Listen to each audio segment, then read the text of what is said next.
Um, 712. I finished the course of meditation 1 day ago in early morning. Hence, I left in the early morning. Yeah, I kind of didn't even have time to record um, after the course because I was like one thing after the other. Like I had to talk with this person, that person, like my father, my friend. I was going to the capital, trying to do some other stuff. And I came to house and like I was also buying some stuff for to take to Denmark. And yeah, overall, like this took like my whole day, and then like at the evening I was just detoxifying. Also, just talked for the whole hour, for like 4 hours, I think, like with my friend. With my father, also like 2 hours. So it's like kind of insane if you think about it.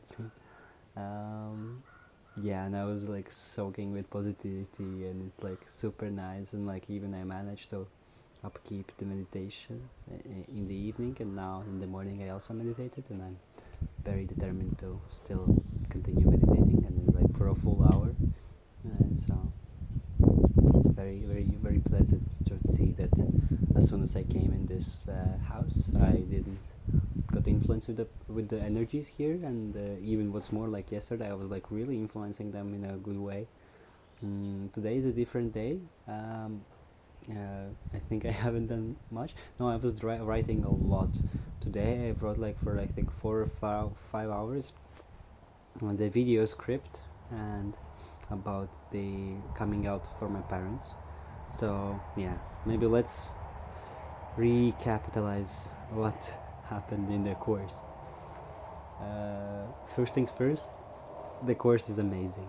Um, it's something I was not expecting at all. Um, yeah, it was so much deeper and so much more useful than I was thinking it will be. As much as if I continue this and it proves to be a beneficial path to take, it might become my reason to live.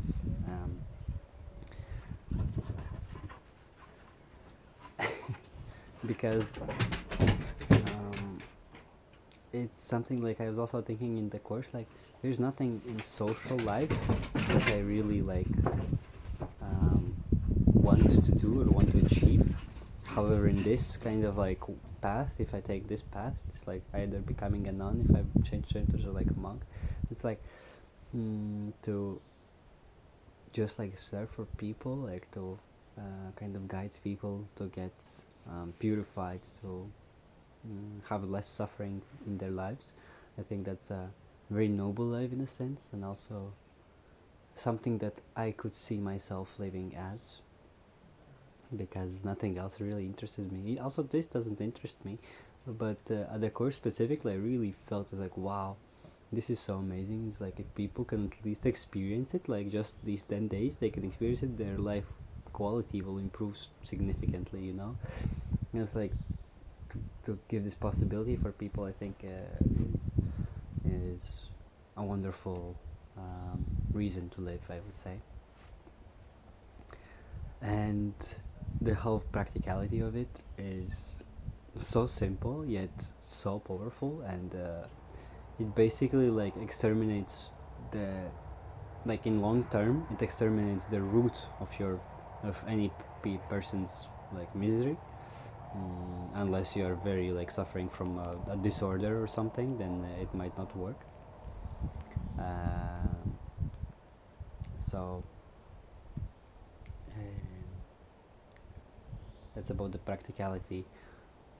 What about the questions that I had in my mind? Oftentimes I was kind of circling around this question: whether should I really like change genders, whether should I really transition, and ultimately I even talked to the teacher about it. I didn't say that I am the one that's transitioning, but I said that like I know a person in my life that is transitioning. I know myself, so it is not a lie. But it's like kind of like a hiding, but it's also because I didn't feel good at that time that I went to speak, so I didn't feel brave enough to speak about myself in such um, vision, because it's a place, it's a very pure place, it's a very how to say it, dominant by straights, you know. It's like it almost felt like illegal if I have these thoughts, you know, in my mind. It's like, what, change gender? Like you're not satisfied with what you have been born with. It's like, how dare you? But I talked with a teacher, and ultimately, like, uh, um, this experience made me realize that it's something that I really must do in my life, and it will bring me a lot of happiness. First of all, happiness. Second of all, love for myself, and love for myself will also increase my ability and my inspiration to keep living and keep working on myself. Because also I think before I started transitioning, I would not have been able to maintain meditation, I would say, because I also had it before, and I was super inspired, and in one day it disappeared, you know. Right now I'm very surprised that I'm not like, I obviously have thoughts like, oh, maybe I should skip it, you know, maybe I don't feel like it, maybe I should do it only in the evenings, but I still did it, like, you know, like I still woke up from the bed, and I did it, and it was also not that unbearable. It was quite easy. I was barely moving in the sense. I was yawning a lot. So the other question in my mind was about depression and autism, and what I discovered that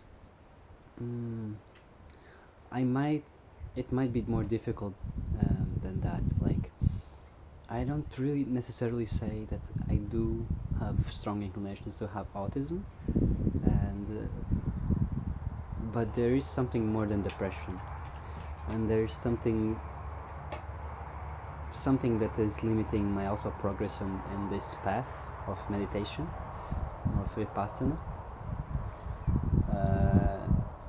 And I think if I would be able to find a solution, either it's medical or just when I change genders it will get better, I don't know, but either way I have to keep experimenting and see. But I definitely felt like at the day 7 that when the depression hit, it was something uncontrolled by me whatsoever, and I mean, nothing in that course was controlled by me whatsoever, in my body and my reactions.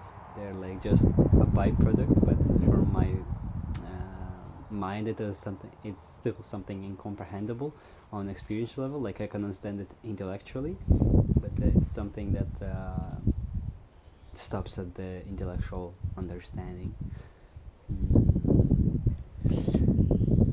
So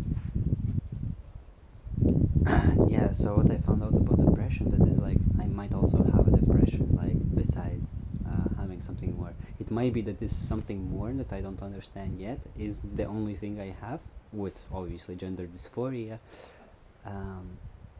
and then I don't have depression, and basically this thing that I don't know what it is causing me to be depressed and drowsy. It could also be that it's just gender dysphoria, as I mentioned before, but it could also be that everything is there, you know.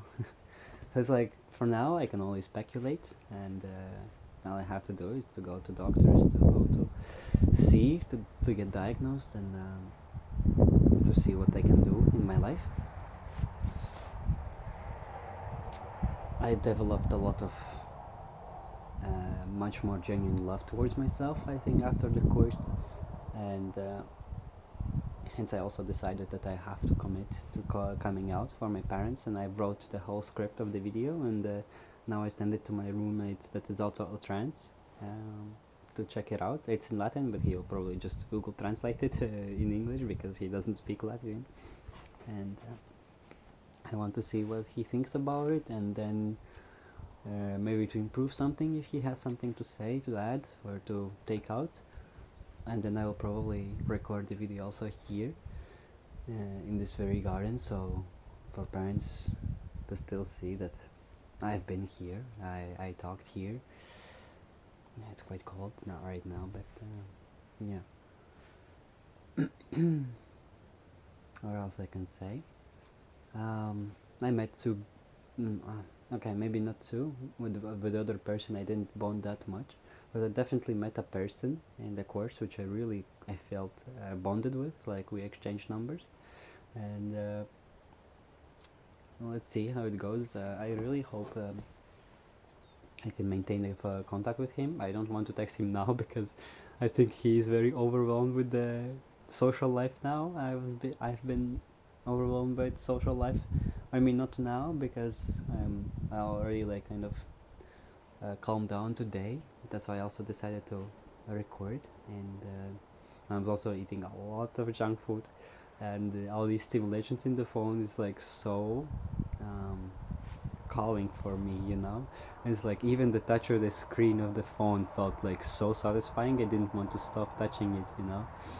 Then I also was thinking all these corporations that make phone screens and phones are so evil because they specifically make for the fingerprints to like the touch of the screen. Um, and all kinds of these things when I was walking in the city were also coming to my mind. Also the sensations, my smell, my taste, my not hearing and not vision, but smell and taste like improved significantly. It's insane. Specifically taste. I remember one time in the course it was a tea break, but you also could take some fruits. So I took some fruits, and I was just like, and I also put honey in the tea, and I never done that. I only drink tea without any kind of supplements, any sugars, honey. I don't add. Sometimes I add lemon or ginger, but that's when I make the tea myself. It was already made. So yeah, and I decided, oh, let's try it out because this honey looks very tasty.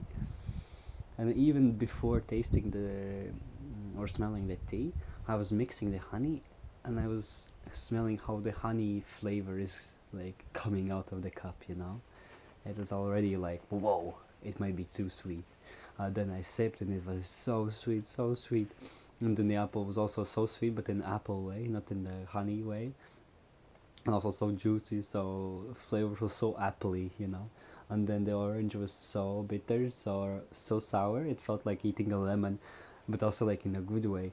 So I was like circulating like tea, apple, orange tea, apple, orange, and it was like it felt like I'm taking drugs right now. And it's just an orange, just an apple, just a tea with honey, but like I really felt high in that moment.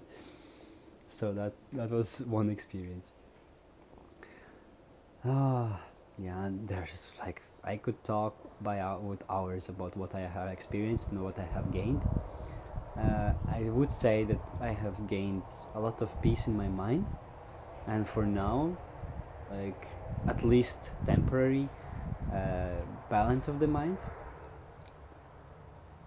So I don't feel that much sadness, even if right now I'm getting a little bit influenced with the energies in the house still already, but I'm still positive. I'm very positive, and I will try to upkeep the meditation when I go back to Denmark, and probably keep you updated. We'll see. Also, like by Monday, I'll have to start work. Have to start to work, and this also is very like probably with bad energies around. So it will be very interesting to see how I will get back to society and also to work for someone. Yeah. Yeah, that's pretty much about it. Um, if someone is lucky enough to watch specifically this video, you must find a time for a 10-day course of Vipassana by S.N. Goenka. Is It's something that at least once a person, specifically nowadays, has to experience. It will at least make you feel lighter, it will make you feel more focused, it will make you feel like you see a path forward, you know. It will make you feel very inspired to do things, but also not out of mere influence of it, but because of deeper understanding why things are like they are, why you are like you are, you know. It's not just on the surface level, it's something much deeper. Like usually meditations are much are working with agitations, with cravings on a very on a surface level, and this technique is doing totally the opposite. It's just going well, not like straight to the deepest point, but like slowly you're like basically digging the roots of your misery out, you know. And that's you really experience. You just don't just understand it with the intellect. You feel it with your body, and it's something incredible. But that's about it. 712.